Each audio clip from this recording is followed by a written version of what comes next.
Welcome to the Upturn Community. I'm Josiane Fortin, and today I want to give you my tips and techniques to increase your productivity. So, as a multipotentialite, we have many passions, we do a lot of things, we have many ideas. And when I meet with my friends, with my colleagues, and they say, "What are you up to?" And I just go like listing off all the different projects that I'm working on, and the books that I'm publishing, and the paintings, and the shows I'm attending, everything I'm doing. They're like, "How do you do so much?" So that's the question I hear most often. And so this got me an idea of writing a book that would include all my productivity techniques.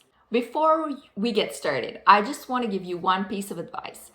The point in productivity is not just to keep running and churning out output and output of things, okay?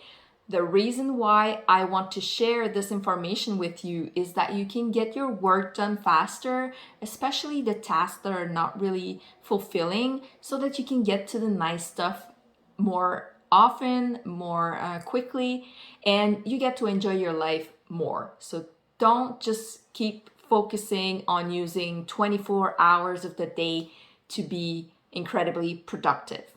In the book, I do talk about mastering some basic things like choosing your priorities, planning your year, planning your weeks, and planning your days. And one of the things I talk about in the book is deciding more quickly. Often we just choose to be confused about what the next step would be or what we want our life to be, and then we just keep thinking and spinning and nothing is happening. You can't act on something you haven't decided on. So that's something very important. If you want to be more productive and do more with your life, you have to make decisions. Another thing I talk about in the book is to lower your expectations. When I clean my house, my expectations are lower than probably most people because I don't want to be spending my whole life dusting and cleaning the dishes. So yeah, you might find some dirty dishes on the counter most of the time. And I'm okay with it because that's not what the main focus of my life is. I also talk about how to be smart with automation. For example, you can pay your bills automatically, and then once monthly you go through all the bills that went through your account and just make sure that nothing like happened that was out of the ordinary. And by doing that, you're saving time on things that could just be on autopilot.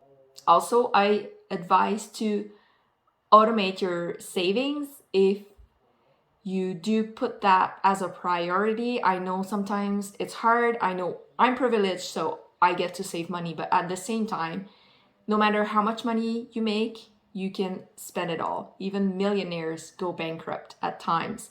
So it's just how you manage the money that you have. If it's only $5 that you can put away, start with that, and then the money is going to start rolling as the interest keeps coming into your account. I also talk about your energy levels, because if you plan to do things when you know you're going to be tired, then in the end, it's more probable that you will just postpone it or push back, and it's not going to be the quality that you're looking for. If I give you an example, when I write books, sometimes I'm better off writing in the morning if I'm doing grammar and stuff like that.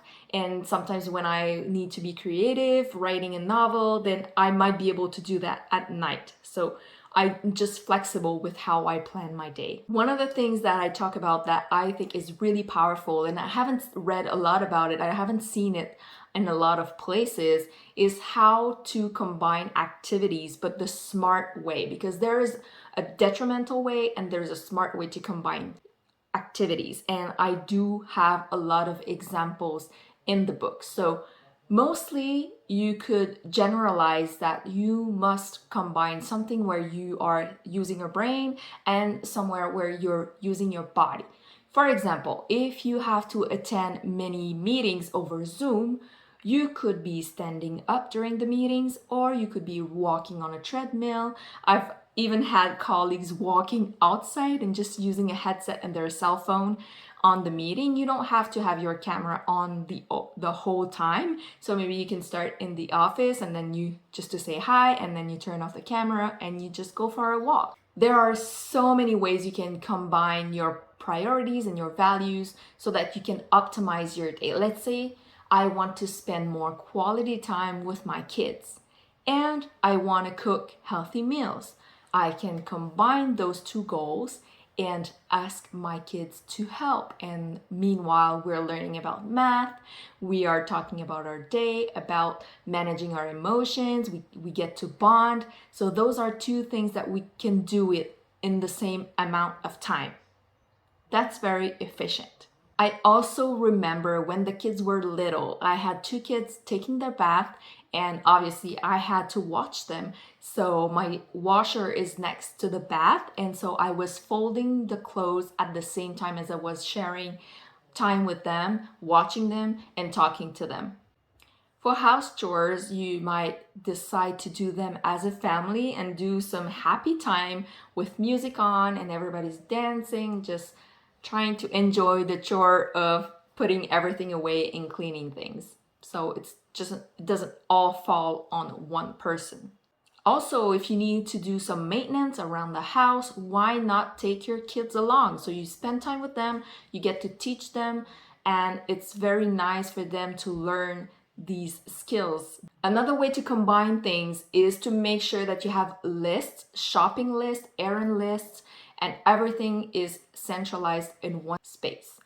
What I do is I use Google Keep, and we have a shared shopping list. My husband is in charge of the shopping, but I do a lot of cooking. So sometimes I'll crack the last egg. He doesn't know we don't have eggs. I use the last one. So I go right away, write it in the list, and then I make sure that once he goes to the grocery store, when he gets back, we have everything. We're not missing thing and having to go back. The same thing I'm doing with my errands. As when I get ideas of things I might need to purchase and I don't want to buy them online, I have a list of all the stores, and at one point during the month I'll just leave the house and do everything all at once. So I might not remember, if I don't have a list, I won't remember that I needed socks for my son when I get to Walmart. But if I wrote it on the list, then I'll remember and I'll get the socks. Moreover, if you like to listen to audiobooks or podcasts, you can listen to them while you're working out, while you're walking, while you're doing the dishes. This is what I do. I hope this episode was helpful. If you're interested to know more, you may purchase my book, Double Your Time. It's available on Kobo, on Google Play, on Amazon, pretty much anywhere. You might need to order it if you go to the local bookstore, but it's available. It's there. You just need to ask for it. Thank you so much for your time. I'll see you next time. Bye.